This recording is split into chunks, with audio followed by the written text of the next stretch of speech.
What up, this is Rama Screen covering movies, TV, and entertainment, and here's my review of Guy Ritchie's new movie, The Gentleman. Hey, before you watch this review, please subscribe to my channel, press that like button, and ring that bell so you can get notified whenever I post new videos. And if you would like to help support this channel, please do so at patreon.com/ramascreen.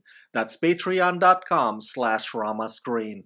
Let's rock this. Ah, yes. Now this is the Guy Ritchie that I remember. Look, no offense to Aladdin and King Arthur and those Sherlock Holmes crapolas, but I am more of a fan of Guy Ritchie's old gangster comedies like Lock, Stock and Two Smoking Barrels and Revolver and Rock'n'Rolla and Snatch. You know, stories that feature loan sharks, dumb criminals, rival mobsters, where the characters are territorial and exchanging threats. Now, these types of films are what Guy Ritchie was most famously known for. So it's not an over-exaggeration to firstly describe The Gentleman as Guy Ritchie's return to form. And boy, they are not kidding with that title, huh? I mean, with the exception of Michelle Dockery, they might as well have called this film Sausage Fest. Written and directed by Guy Ritchie, Oscar winner Matthew McConaughey plays American expat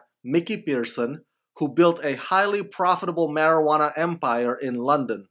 When word gets out that he's thinking of exiting the business once and for all, the news triggers plots, schemes, bribery, and blackmail in an attempt to steal his domain out from under him.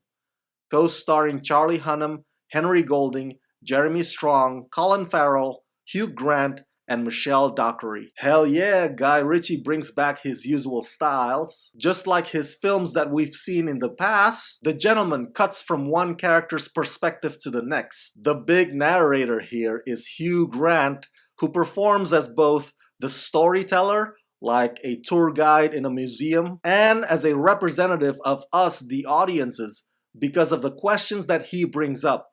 Questions that probably cross our minds as the story progresses. And although the lead seems to be Matthew McConaughey, Guy Ritchie gives a pretty fair share of screen time to each of the key members of this rather big cast ensemble. Hugh Grant's character in particular is unbelievably amusing. His performance is what will burn the most in your memories, because as an aspiring quote-unquote screenwriter, he often embellishes certain aspects here and there. So the humor comes in those unexpected moments of, well, the situation may not have gone down this way, but it could have. I also think that Guy Ritchie does a good job of adapting his styles and structures and his elements to what may be considered fresh today. For example, there is a hold-up or a raid in his movies, right? Well, there's one in The Gentleman, but it's not exactly what you would expect. It has a twist to it, and there is a product at stake. But in the past, Guy Ritchie probably would have gone with either jewelry or a load of cash or cocaine, whatever. But who would have thunk it that in this one, it's freaking marijuana? But at the heart of it, it never changes. By that I mean, it's part pissing contest. You know, oh, you young'uns don't know shit. We're the ones who've run this town for a while. We know best.